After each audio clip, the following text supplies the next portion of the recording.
जैसे कि दिल्ली यूनिवर्सिटी है, बनारस हिंदू यूनिवर्सिटी है, JNU, इलाहाबाद यूनिवर्सिटी है। तो वेरियस यूजी कोर्सेज के लिए चाहे साइंस, आर्ट्स, कॉमर्स, और कब इसके फॉर्म्स आउट होने वाले, लगभग 1 महीने का समय दिया जाता है। तो एंड ऑफ मार्च तक आप सभी लोग इस एग्जाम को फिल कर सकते हो। आप लोग वही सब्जेक्ट्स ले सकते हो जो आपने क्लास 12 में क्वालिफाई। कब हमें CUET 2026 की प्रिपरेशन को स्टार्ट करना चाहिए।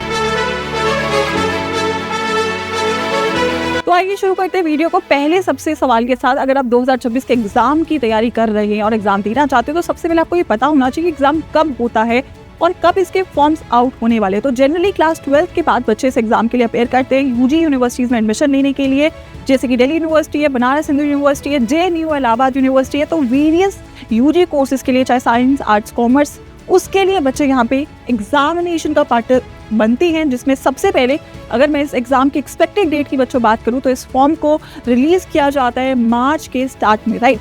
तो स्टार्टिंग ऑफ मार्च में आप इसका एग्जाम फॉर्म एक्सपेक्ट कर सकते हो और इस फॉर्म को भरने के लिए बच्चों को लगभग 1 महीने का समय दिया जाता है। तो एंड ऑफ मार्च तक आप सभी लोग इस एग्जाम को फिल कर सकते होंगे। और जनरली बच्चों के जो बोर्ड्स के एग्जाम है वो इसी पैटर्न में, इसी ड्यूरेशन में होते हैं। तो बच्चों के लिए बहुत डिफिकल्ट हो जाते हैं फॉर्म और बोर्ड्स दोनों को मेंटेन करते हुए चलना। तो इसीलिए आपके लिए जरूरी है कि इस चैनल को आप सब्सक्राइब करें, क्योंकि फॉर्म से रिलेटेड सारी डिटेल्स और किस तरीके से आपको इस एग्जाम की हर एक बारीकी पे काम करना है वो हम लोग यहाँ पे आपको सिखा रहे होंगे। दूसरी बात, ये एग्जाम कब होगा, तो ये एग्जाम आपके मिड ऑफ मई में जनरली स्टार्ट होता है और एंड ऑफ मई और कभी कभी जून के स्टार्ट तक एक्सटेंड होता है।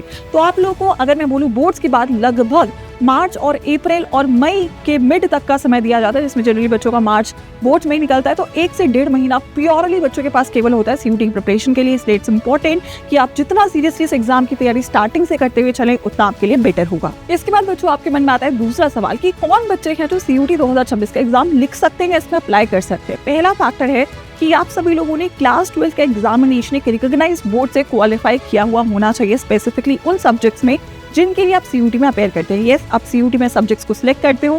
पहला सेक्शन लैंग्वेज का होता है, आपका सेकंड सेक्शन डोमेन्स का होता है, जिसमें वो सब्जेक्ट्स आप सिलेक्ट करते हो जो आपके क्लास 12 के होते हैं, जिसमें मैक्सिमम आप 3 से 4 सब्जेक्ट सिलेक्ट कर सकते हो। और लास्ट आपका एक सेक्शन होता है जनरल टेस्ट का। तो आप लोग वही सब्जेक्ट्स ले सकते हो जो आपने क्लास 12 में क्वालिफाई किए हैं। अगर आपने क्लास 12 में सब्जेक्ट्स क्वालिफाई नहीं किए हैं तो आप CUET 2026 के लिए एलिजिबल नहीं रहोगे। दूसरी बात, आप सिटीजन ऑफ इंडिया होनी चाहिए, that is a basic requirement जो आपके लिए होनी चाहिए। और आखिरी चीज है, इस एग्जाम में कोई एज लिमिट अभी तक प्रिस्क्राइब नहीं है। तो यस, बहुत सारे बच्चे इसके लिए रिपीट भी कर रहे होते हैं, तो वो आप कर सकते हो। बस शर्त ये है कि आपका क्लास 12 का बोर्ड एग्जाम उस स्पेसिफिक सब्जेक्ट में क्वालिफाई हुआ होना चाहिए जो आप लोग अपने डोमेन के तौर पे सिलेक्ट करते हो। अब इसके बाद अगला सवाल बच्चों के मन में आता है कि मैं कब हमें CUET 2026 की प्रिपरेशन को स्टार्ट करना चाहिए। तो पहली चीज बच्चों, आपका फोकस आपके क्लास 12 के सब्जेक्ट्स पे होना चाहिए। यहाँ पे आपका डीप कंसेप्चुअल क्लैरिटी की रिक्वायरमेंट होती है। और दूसरी चीज, आपको क्लियर होनी चाहिए CUET के सब्जेक्ट कॉम्बिनेशन आपके रिक्वायर्ड कोर्स और यूनिवर्सिटी के अकॉर्डिंग, जिसमें आपको पता होना चाहिए आप कौन सी लैंग्वेज ले रहे वाले, इंग्लिश या हिंदी, आपके कौन से डोमेन्स होंगे, कौन से क्लास 12 के सब्जेक्ट्स है जो कि मिनिमम 3 है, और जनरल टेस्ट आपको लेना है या नहीं लेना है। तो अगर आप ड्रॉप ले रहे हैं तो आप लोग लैंग्वेज GAT को भी पैरेलली फोकस करते हुए चलेंगे। लेकिन अगर आपके बोर्ड के एग्जाम है तो आपको जितना अच्छा आपका बोर्ड का एग्जाम होगा उतना ही अच्छा आपको CUET में मदद मिलने वाली है। लेकिन केवल ऊपर पढ़ने से आपको CUET में अच्छा स्कोर नहीं मिलेगा, क्योंकि ऑब्जेक्टिव क्वेश्चन पेपर होगा, यहाँ पे कॉम्पिटिटिव स्किल्स चेक करी जाएंगी। तो आपको जरूरी है कि आप लोग इन डेप्थ में अपने क्लास 12 के सब्जेक्ट को प्रिपेयर करें। जैसे ही बोर्ड्स का पेपर खत्म होता है, आपका प्रॉपर शिफ्ट हो जाएगा CUET ओरिएंटेड प्रैक्टिस के ऊपर, मॉक टेस्ट के ऊपर, जिससे आप लोगों को ये समझ में आ रहा होगा कि आप लोग कितना कॉम्पिटिटिव में बेटर परफॉर्म कर रहे हैं। और एक फास्ट रैपिड रिवीजन आपको करना है लास्ट में, ताकि आप लोग अपने जो भी चीजें आपने बोर्ड्स के लिए पढ़ी हैं उसको आप फ्रेशन अप कर सके। और केवल 1 महीने के भरोसे आप CUET में अच्छा परफॉर्म नहीं कर सकते। अगर आपने बोर्ड्स अच्छा नहीं करा तो डेफिनेटली CUET में भी आपको इम्पैक्ट देखने को मिलेगा।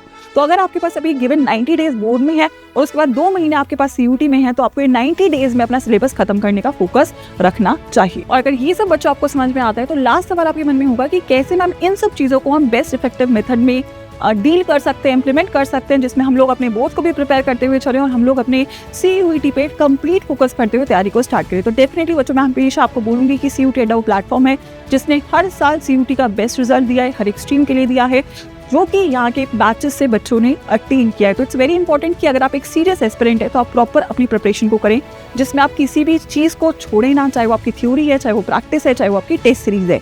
सो इन तीनों ही चीज़ों को आपका कवर करते हैं हमारे सारे इंपॉर्टेंट बैचेस, चाहे वो आपके लैंग्वेज के हैं, GAT के हैं, साइंस के, आर्ट्स के, कॉमर्स के। और ऑल्सो आई विल डेफिनेटली से, क्योंकि आपके मंथ एंड हो रहा है तो आपकी जो मंथ एंड सेल है वो भी एक्टिव है और बिगेस्ट डिस्काउंट्स आपके अवेलेबल हैं।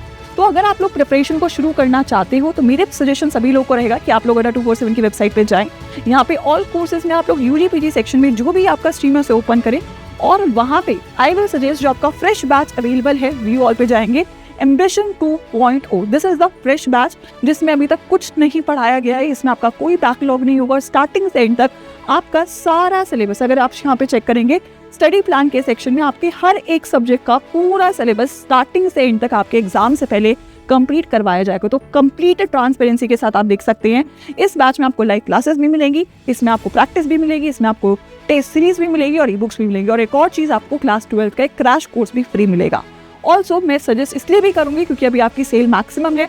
तो अगर आप लोग बच्चों कोड यूज करते हैं Y513 on all the batches science arts commerce language GAT तो आपको ये बैच मिल रहा होगा 6818 का, जिसमें आपके सारे domain physics chemistry maths biology English GAT and Hindi for science, ऐसे कॉमर्स के सारे सब्जेक्ट्स और ऐसे ह्यूमैनिटीज के सारे सब्जेक्ट्स आपको रिस्पेक्टिव स्ट्रीम के मिल रहे होंगे। ठीक है, तो make the most of it और मुझे कमेंट सेक्शन में आप कमेंट करके जाइएगा कि आप सभी लोग CUT 2026 के कौन से सब्जेक्ट को सिलेक्ट कर रहे हैं, ताकि अगर आपके उन सब्जेक्ट कॉम्बिनेशन में एरर है किस कोर्स के लिए टारगेट करें इसके साथ, तो मैं आपको कमेंट में रिप्लाई कर सकूं और अगर आपका सब्जेक्ट कॉम्बिनेशन सही है मैं आपको थम्स अप दे सकूं और आप उसके अकॉर्डिंग अपनी तैयारी को स्टार्ट कर सके।